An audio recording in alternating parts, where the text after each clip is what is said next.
Welcome back to the NCCDP YouTube channel. I am your host, Alexandria, and today we're going to be talking about standing up. Don't fall. Oh no, I messed it up. Stand up, you might fall. With the amazing, with the fabulous, with the lovely Kari Johnson. I don't know about all that, but thank you. I feel like you deserve more than just lovely every time. You deserved it all. We're increasing it each time. Yeah.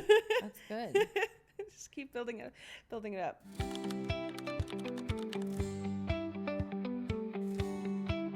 So I already messed up the title, so tell me, what does the title mean?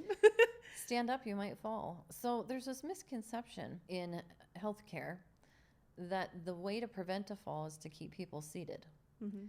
And the only way to reduce risks of falling would be to, improve balance. And the only way to improve balance is to do the activities that require balance, such as walking. For those with dementia, they're standing up for a reason. So telling them to sit down over and over again because they might fall, they're standing up for a reason.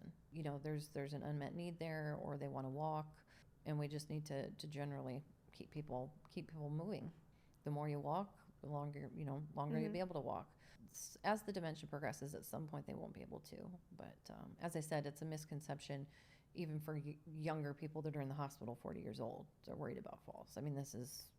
So it's a big problem all across the board in healthcare. Every hospital, everywhere I've ever worked in, every environment has a falls program.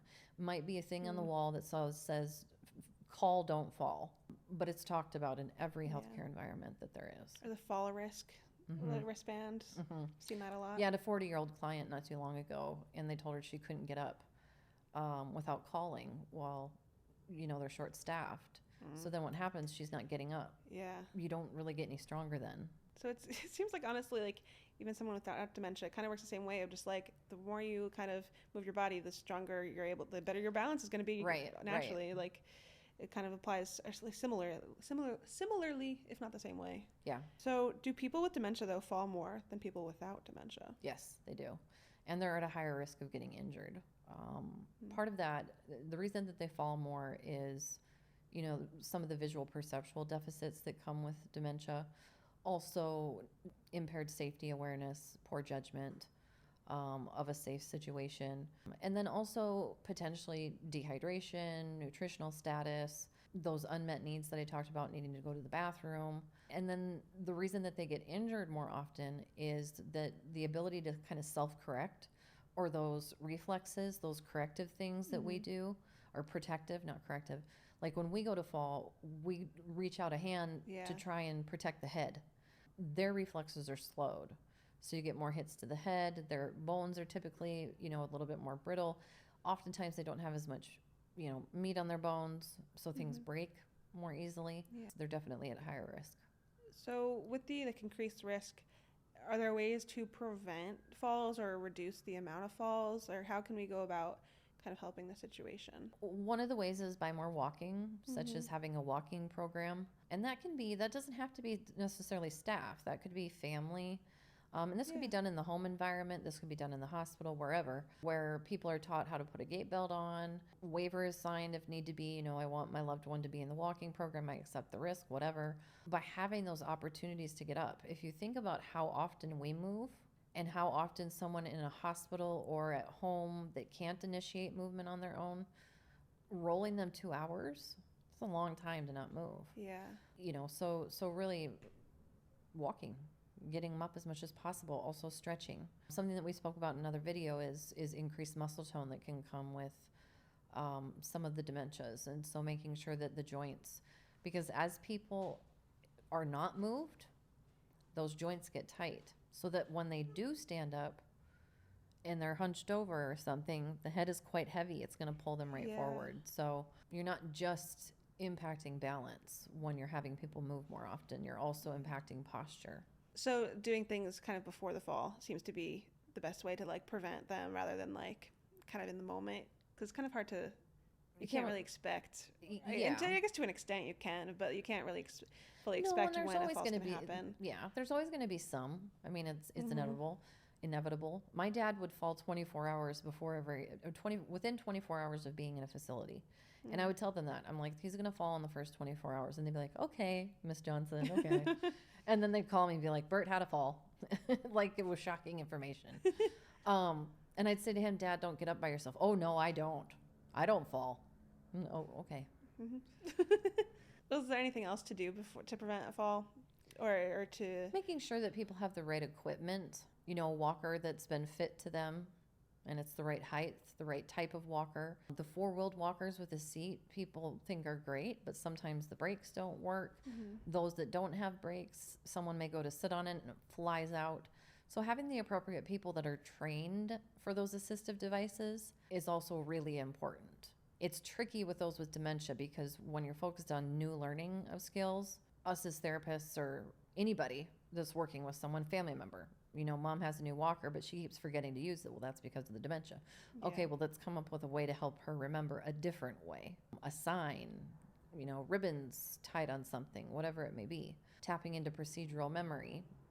If she used to do a ton of laundry, putting a laundry basket on the walker and that kind of cueing her like, oh, I'm going to push this to the washing machine. There's many different things that you can do beforehand. How do you know when it's time for someone with dementia to use a walker or something like that, or a cane or whatever it may be?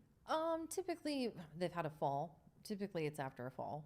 If I happen to know someone, like I know my mom or there's signs, she may be losing her balance more to a certain way, or I know her, so I can see, and I'm trained in seeing it. For those that aren't kind of trained in assessing it, you seeing kind of momentary losses of balance, or, they go to get something from the ground, and when they stand up, they kind of have to take a step back. But oftentimes, a fall has happened. Okay. That's when a change is made, usually. And then is there any, correlation with, the type of dementia someone has? Does that affect if they have falls, or, their risk or their amount of risk? Absolutely. Those that have a Lewy body dementia, they more than likely are going to have shuffling steps. Head is bent over, leaned forward posture, and the head is heavy, and it pulls people forward. And so for them, it's that shortness of steps, the shuffling, the posture, that's puts them at increased risk. For someone with a frontotemporal dementia, behavioral variant, they may have what would be considered kind of explosive reactions to things, may try and hit or become very angry at something, may want to get away from someone, may want to run at someone. That could put them at an increased risk. With Alzheimer's, oftentimes it can be something that we spoke about before, the peritonia. So having stiffness in the joints related to the dementia, and also related to the fact that they haven't been moving as much because we're keeping them safe in the chair. Yeah.